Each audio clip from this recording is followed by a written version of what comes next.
There's no excuse not to see Avengers Endgame now that it's in theater.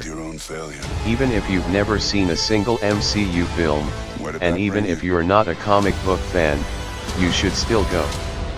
You'll have an amazing time, and I promise you that you won't even want to pee for the whole duration of those amazing 3 hours. But no matter how well made the film is, it's not perfect, and I'm going to address several plot holes that Marvel has to fix. Some of them are minor, but others are more significant. And we can easily speculate on several of them, but we still can't quite explain them away yet. That said, you should know that several spoilers follow below, so you should avoid this post until after you've watched Avengers Endgame.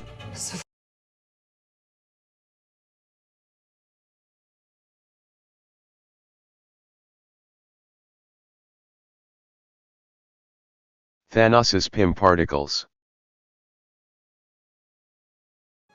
Marvel handled time travel rather well to prevent it from becoming a mainstream tool that can be used to fix past events. We've already explained how time travel works in the MCU. In short, you need a special GPS, a protective suit, and enough Pym particles to go back in time and return to the present. Dr. Hank Pym developed the Pym particles many decades ago, well before he even met Scott Lang, who took over the Ant-Man mantle. They're used to power the whole resizing thing that Ant-Man does, but thanks to Tony Stark's quantum realm time machine, they're also useful for traveling through time. We know that each hero had enough Pym particles, either 1 or 2 vials per person, for a round trip, which brings us to Thanos' Pym particles. When 2014 Nebula comes into the future, she's using technology she took from 2023 Nebula, which means she has the GPS, the suit, and a Pym particle vial. So how did she pull 2014 Thanos to 2023 without him having the same key components? The most straightforward answer is that Thanos and his smart goons replicated that technology. After all, Stark and Pym aren't the only geniuses in the Marvel Cinematic Universe. A more advanced alien army can probably replicate that tech. The movie, however, doesn't make it clear why it's so easy to bring a full-sized ship through the quantum realm, and we don't have much time to think about it anyway, because the action picks up rather quickly after past Thanos makes his way to the present. Steve Rogers' Pym particles. While we're at it, let's also discuss Cap and the number of particles he takes with him while going on a mission to return all of the Infinity Stones and Mjolnir. He has to visit, in whatever order he deems necessary, 1970, 2012, 2013, 2014, and the year where he decides to settle down with Peggy. He can probably plan an efficient way of doing it, but if he needs to jump at least 5 times in the past, that means he should have either 3 or 6 vials of Pym particles. Like I said before, it's unclear if one Pym container is enough for a round trip, or if each trip requires a new vial. The movie doesn't show them exchanging vials, so I'd say that each container is suitable for one round trip, because they show Lang wasting one during testing. We also know that Rogers stole 4 Pym particle vials from 1970 out of the 11 we see in Hank's lab. Tony needed 1, which leaves Cap with 3 others. Now, he uses either half a Pym particle or a full one to return to 2023 from 1970, so he has 2 extras. That means, best case scenario, he has 5 trips left, 5 half vials. Worst case, 2 Pym particles get him only 2 trips. In other words, it sure looks like Cap might need more Pym particles to get the mission done. Either that, or one of the reasons he won't make it back to 2023 is that he ran out of resources. But, if you think about it, with Hank alive, they could have made as many Pym particles as needed. Marvel never tells us.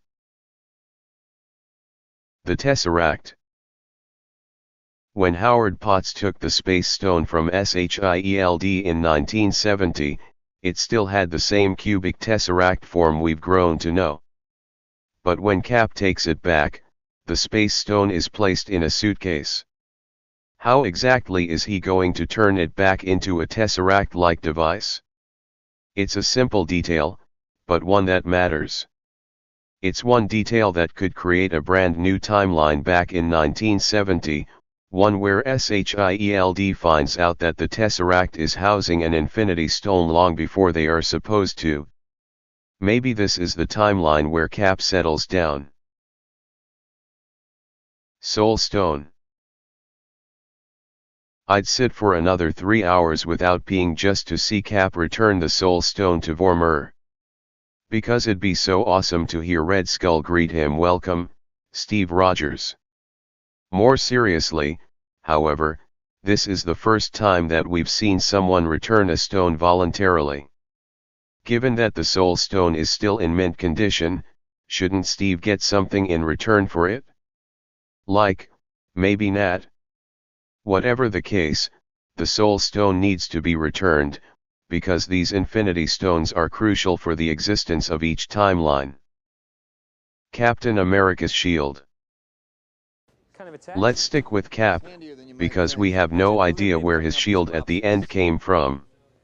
Yes, Rogers had one made, and he either saved it all these years while waiting for this moment, or he brought it from a different timeline. Marvel doesn't explain, but it's clear that they want to keep the Captain America role in place. This brings us to... That's the rarest metal on Earth. What you're holding there, that's all we've got. You quite finished, Mr. Stark? I'm sure the captain has some unfinished business. What do you think?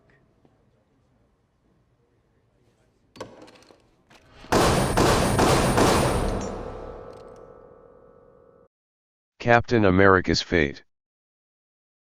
We've established how Marvel time travel works. Past events can't be modified to change the present. Messing with adverse events in the past, however, will create a different timeline.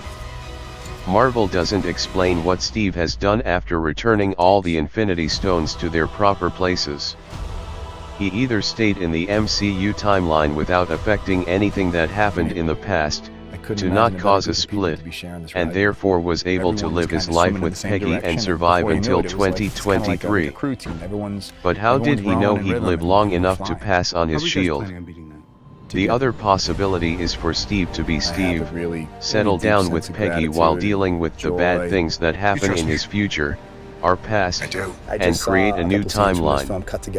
In this case, however, he'd have to return to the MCU timeline using the suit and Pym particles, in which case he'd have to reappear inside that mini quantum realm tunnel, not on a bench. Life without Infinity Stones.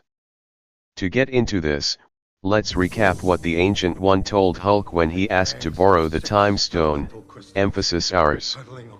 If I give up the Time Stone to help your reality, I'm dooming my own. The Infinity Stones create what you experience as the flow of time. Remove one of the stones, and that flow splits. Now this may benefit your reality, but my new one, not so much. In this new branch reality, without our chief weapon against the forces of darkness, our world will be overrun, millions would suffer. So tell me, Doctor, can your science prevent all that? She was thinking, of course, mostly of the Time Stone, which is one of the essential weapons a Sorcerer Supreme possesses. It wasn't a coincidence that she was wearing one during the Battle of New York. But if everything the Ancient One told us about the Infinity Stones is true, how is our MCU timeline going to survive without Infinity Stones? Let's not forget that Thanos destroyed them 5 years ago, yet the universe was left standing. Marvel has to tell us what happens down the road if a timeline doesn't possess any Infinity Stones. Not to mention that Doctor Strange will probably not have a Time Stone in Doctor Strange 2. This is the biggest plot hole of the movie, in my opinion, given the quote above.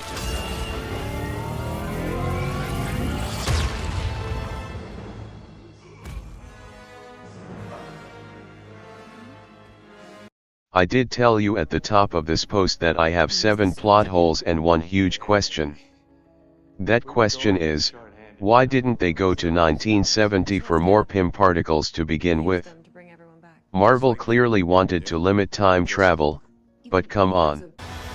We've got a bunch of brilliant minds who could have gone either to 1970 or 2015 to grab Pym particles from the past, even if that meant talking to Pym himself or Darren Cross about it. Remember, Cross managed to replicate Pym's particle back in 2015.